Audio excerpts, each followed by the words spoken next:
एक बहुत ही भोला भाला सा आलसी लड़का था। वह कोई काम नहीं करना चाहता था, बस खाना खाता, घूमता और सोते रहता था। एक दिन उसे किसी ने बताया कि एक आश्रम है जहाँ पर कुछ नहीं करना पड़ता है और हर दिन दो समय का खाना और नाश्ता मिलता है। तुम वहाँ जा कर के रहो। उस आलसी लड़के ने सोचा कि ये तो बहुत ही बढ़िया है और वह उस आश्रम में जाने के लिए सोचने लगा।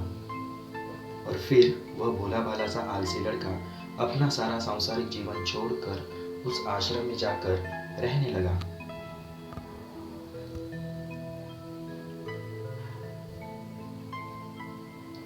आश्रम में गुरुजी रहते थे। वह कुछ समय सबको प्रवचन देते हैं।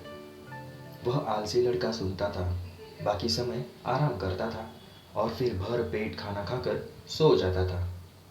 ऐसे ही उस लड़के का दिन गुजरता गया। एक दिन उस आश्रम में कुछ भी नहीं बना। नाश्ते के समय नाश्ता नहीं मिला। उसने सोचा, नाश्ता नहीं मिला, भोजन तो मिलेगा। अब भोजन के समय भी उसे भोजन नहीं मिला।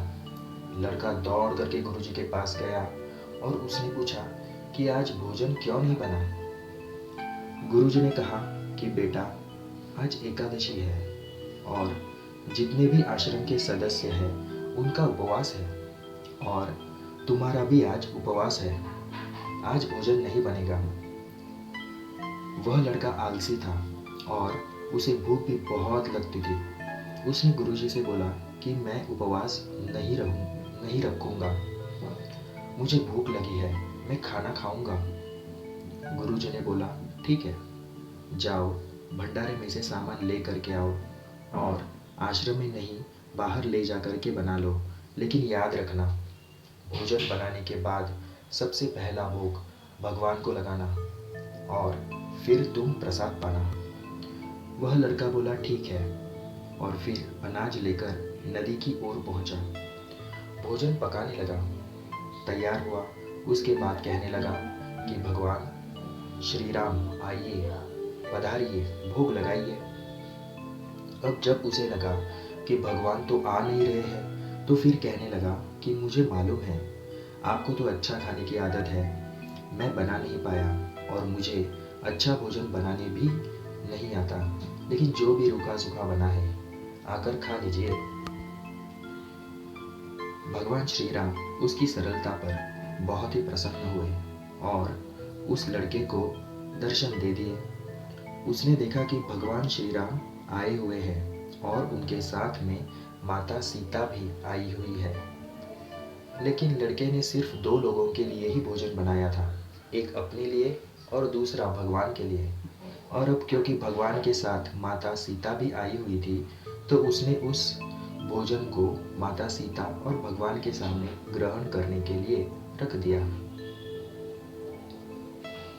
भगवान श्री राम और माता सीता ने भोजन किया और उसके बाद जब वह जाने लगे तो यह भोला सा आलसी सा लड़का बोला कि प्रभु, आप आए, दर्शन दिए, बहुत अच्छा लगा।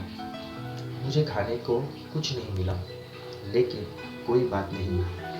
आपसे एक विनती है कि अगली बार जब आप आएंगे तो कितने लोग आएंगे ये बता दीजिए, ताकि मैं उतने लोगों के लिए भोजन बनाकर रख सकूं। भगवान श्री राम मन ही मन मुस्कुराए और फिर अंतर्ध्यान हो गए। लड़का आश्रम गया, दिन बीतता गया और फिर एकादशी का दिन आया और इस बार उसने 3-4 लोगों के लिए अनाज लेकर के खाना बनाने के लिए नदी के किनारे पहुंचा और उसने बड़ी प्रसन्नता से भोजन बनाया और इंतज़ार करने लगा कि प्रभु आइए और भोग लगाइए।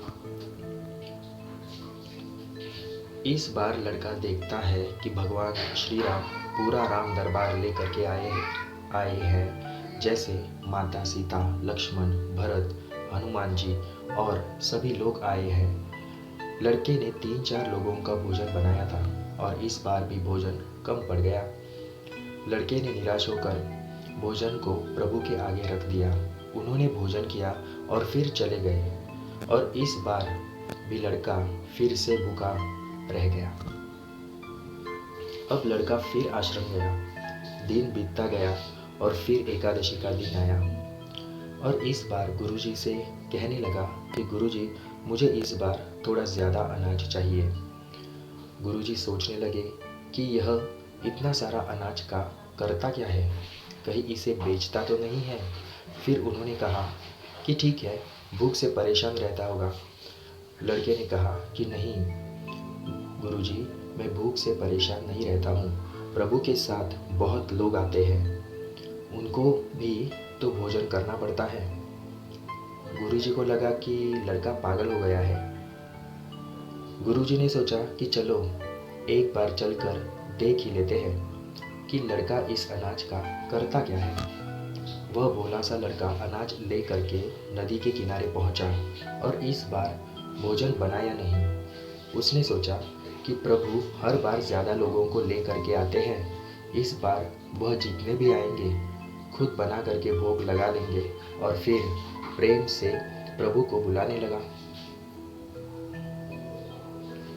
गुरुजी ये सब चुप कर देख रहे थे कि ये भोजन तो बनाया नहीं और प्रभु को बुला रहा है। लड़के ने देखा कि इस बार प्रभु के साथ बहुत से लोग आए हुए हैं, तो उसने प्रभु के सामने हाथ जोड़ करके कहा कि प्रभु माफ़ करना, आप बहुत सारे लोग आते हैं, मुझे संख्या पता नहीं होती है और मेरी हिम्मत भी नहीं होती कि इतने सारे लोगों के लिए भोजन बना सकूं। आप स्वयं आइए, बनाइए, खाइए और भोग लगाइए। प्रभु मुस्कुराते हैं और अपने साथ आए सभी लोगों के साथ मिल करके भोजन बनाते हैं। गुरुजी ये सब चुप करके देखते हैं और फिर लड़के के पास आ करके कहते हैं कि तुम ये कर क्या रहे हो।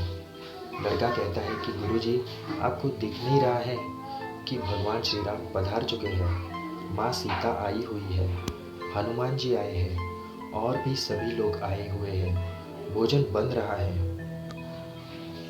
गुरुजी ने बोला कि पागल हो गया है क्या, मुझे तो कोई भी दिखाई नहीं दे रहा है।